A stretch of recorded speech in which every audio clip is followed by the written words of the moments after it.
أشرف هو لاعب كرة قدم مغربي يلعب مع باريس سان جيرمان في الدوري الفرنسي، كما يلعب مع المنتخب المغربي. يلعب غالبا في مركز الظهير الأيمن، ويمكنه اللعب في مركز الظهير الأيسر والجناح. يعتبر من بين أفضل الأظهرة في العالم. وقد تصدر طلاق الممثلة الإسبانية هبة عبوك من نجم كرة القدم أشرف خلال الفترة الماضية عناوين الصحف بعد ورود أنباء عن تقديم امرأة تبلغ من العمر 24 عاما شكوى ضد ظهير باريس سان جيرمان.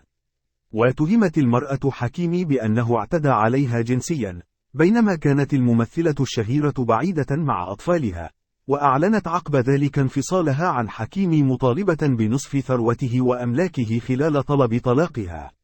لكن المفاجأة كانت عندما اكتشفت عبوك أنه ليس لدى زوجها السابق أي شيء باسمه، وفق تفاصيل جديدة كشفتها مجلة فيرست ماغ الفرنسية مؤخرا، ونقلها موقع ماركا بالإنجليزية. وقالت المجلة إن المستفيد من راتب وثروة حكيم ليس سوى والدته التي كانت تتقاضى أجره في حسابها المصرفي منذ عدة سنوات.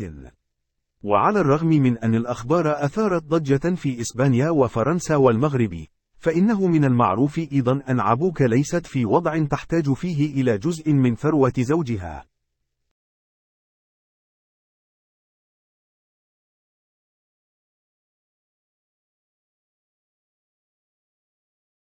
السلام عليكم. لا تنسوا الاعجاب بالفيديو والاشتراك في القناة تشجيعا لنا لنستمر بنشر المزيد إن شاء الله.